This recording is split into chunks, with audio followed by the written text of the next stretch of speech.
Hey everyone, welcome back to the deep dive, where we kind of sift through all the research so you don't have to. That's right. I'm Hari, I'm Kimi. and today we're going to be talking about Josette Simon OBE.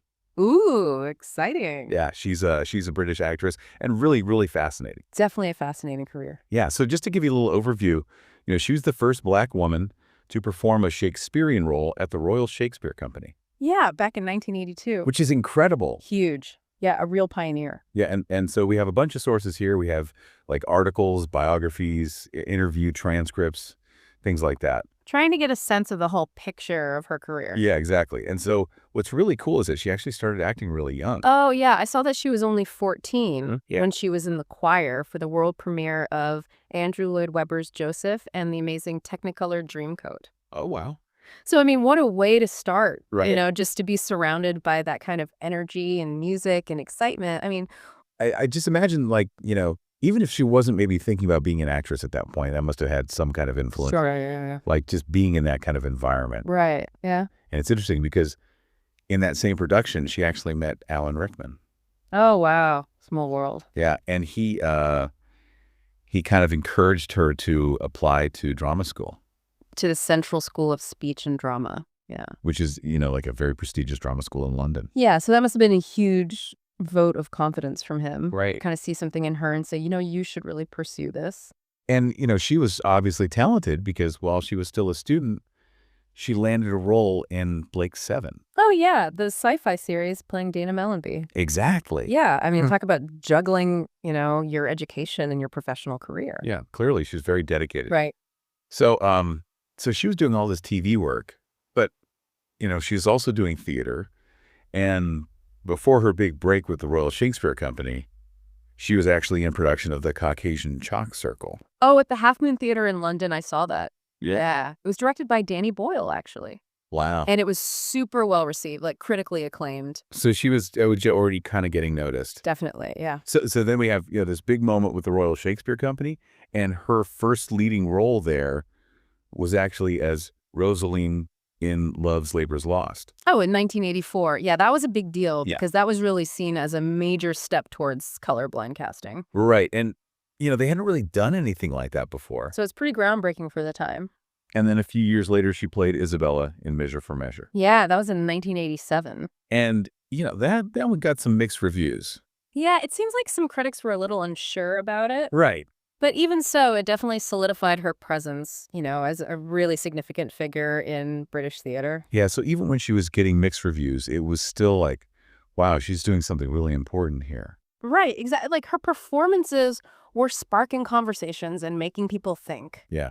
And then, she didn't just stick to Shakespeare. She was doing all sorts of other theater work. Or absolutely. She was in a production of After the Fall, which was written by Arthur Miller. Yeah, and that one's really interesting because the character that she played, Maggie, is supposedly based on Marilyn Monroe. Yeah, it's fascinating to think about her taking on that role and kind of bringing her own unique perspective to it. Yeah, and that performance actually earned her several awards. Yeah, like the Evening Standard Award for Best Actress. Wow. Yeah, and she also won a Critics Circle Theater Award and some plays and Players Critic Awards. I mean, she was really recognized for that role. So it seems like she was, not just breaking boundaries, but she was also getting all this critical acclaim. Yeah, exactly. Like her talent was really shining through and she was making a name for herself. But, it's important to remember that all of this success didn't come without its challenges, especially being a Black woman in a predominantly white industry. Yeah, she's talked about facing both sexism and racism in the industry in some of her interviews. It's really sad to think about, that even someone as talented as her had to deal with that. It's definitely a reminder that even though things have progressed, there's still a lot of work to be done. Yeah, for sure. But what's inspiring is that she never let those challenges define her career. Yeah, it seems like she really just focused on her craft and let her work speak for itself. Exactly. And in a way, you could say that those challenges kind of fueled her determination. To prove herself. Right. And to use her platform to push for greater inclusivity and representation in the arts. Now, let's shift gears a little bit and talk about her work outside of theater. Yeah. So she's also done a lot of work in film and television. And is just as diverse as her stage work. Oh, yeah. She's been in everything from period dramas to sci-fi thrillers. For example, she played Dr. Ramphel in the film Cry Freedom. Oh, yeah. That was a powerful film. And she was also in the television series Seekers, where she played the lead role alongside Brenda Fricker.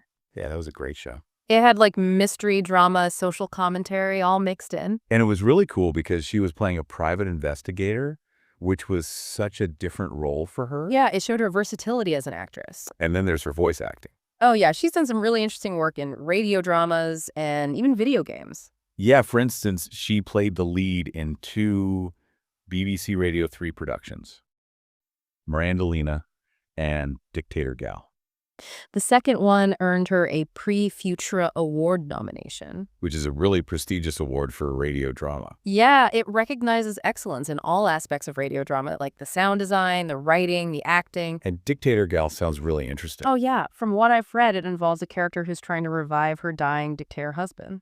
Using a bizarre mix of Wagnerian opera and Motown music. I know, it's super unique, right? Yeah, it definitely sounds like something I would want to check out. It just goes to show, her willingness to kind of step outside of the box and embrace different genres. She's never shied away from a challenge. Exactly. She's always pushing herself creatively. So we've talked a lot about her professional achievements, but what about her personal life? Well, she's known for being quite private. Which is understandable. Yeah, she's not really one to seek out the spotlight or court controversy. She seems to prioritize her work, her family, and the causes she's passionate about. And speaking of causes, she's a big advocate for the deaf community. Yeah, she supports organizations that promote inclusivity and accessibility in the arts. And that's not all. She's also involved with Pets as Therapy. Which is a charity that uses animals to provide comfort and support to people in need. Yeah, she actually visits hospitals and care facilities with her dog Milo. That's really sweet. Yeah, it's a really heartwarming example of her compassion and her desire to give back. It really shows you a different side of her, like beyond the glitz and glamour of the acting world. Yeah, it's really nice to see that she's using her platform to make a difference.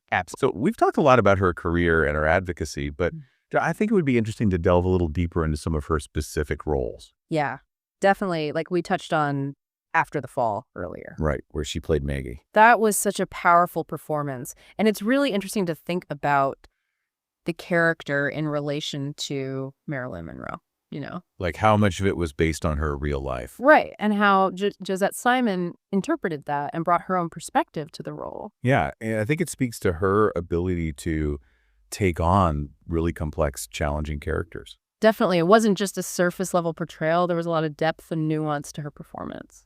And that performance actually earned her a lot of recognition.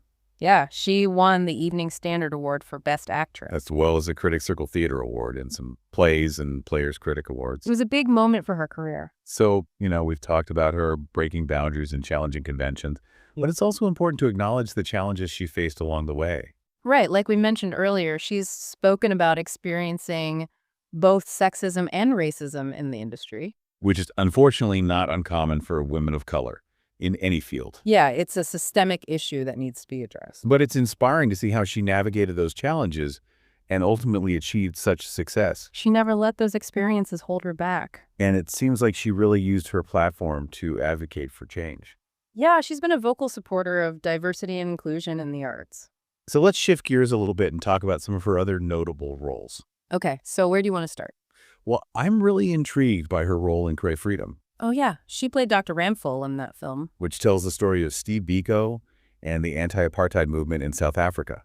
It was a really powerful and important film. And her performance was critically acclaimed. Yeah, she brought a lot of depth and humanity to the role. And then there's her work in Seekers, where she played a private investigator. which is such a departure from some of her other roles. Right. It showed a different side of her acting range. And I think it's interesting that she's often played characters who are strong and independent.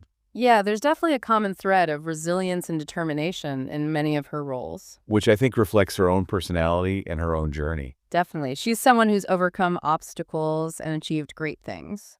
And then there's her voice acting, which is a whole other aspect of her career. Yeah, she's done a lot of work in radio dramas and even video games. And she's won awards for her voice acting, too. Yeah, like the Prix Futura Award nomination for Dictator Gal. Which is a really unique and interesting production. Yeah, it's a really creative and experimental piece of radio drama.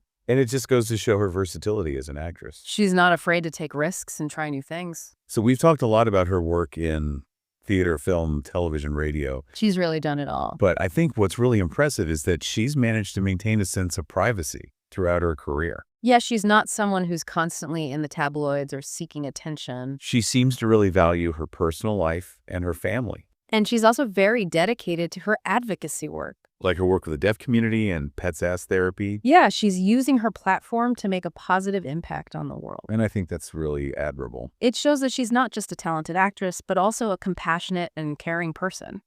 So as we wrap up this part of our deep dive into Josette Simon's life and career, I'm curious to hear your thoughts on what makes her such a compelling figure. Well, for me, it's her combination of talent, resilience, and compassion. Yeah, she's clearly a very gifted actress, but she's also someone who's faced challenges and overcome them. And she's used her experiences to make a difference in the world. I think her story is really inspiring. It shows that you can achieve great things even in the face of adversity. And that you can use your platform to advocate for positive change. And it's not just about, like donating money or lending her name to a cause. She's really actively involved. Yeah, like actually visiting people with her dog. Yeah, exactly. It's very hands-on. That's really cool. So I think it's safe to say that, beyond her incredible acting career, she's also a very well-rounded and compassionate person. Yeah, it's really inspiring to see someone who's achieved so much still giving back and making a difference. Definitely.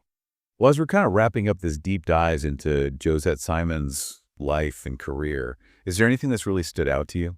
I mean, there's so much to admire about her journey, but I think what really strikes me is her unwavering commitment to excellence. Yeah, like no matter what she's doing, whether it's theater, film, television, radio, voice acting, she always brings her A game. Exactly. And she's not afraid to push boundaries and take on challenging roles. And she's done it all while facing, significant obstacles and barriers. Yeah, she's a true trailblazer. And I think her story is really a testament to the power of perseverance and determination. Absolutely. She's an inspiration to anyone who's ever felt like they don't belong or that their dreams are out of reach. So before we go, is there anything else you want to add about Josette Simon? Well, I think it's important to remember that her story is still being written. She's still working. She's still creating. Yeah, she's not done yet. Exactly. And I'm really excited to see what she does next. Me too. And I think her legacy will continue to inspire generations of artists and activists to come. I couldn't agree more. Well, this has been a really fascinating deep dive. It's been a pleasure exploring her career with you. Yeah, thanks for joining me, Kimi. Thanks for having me, Hari. And thanks to all of you for listening to The Deep Dive. Mm-hmm. We'll see you next time.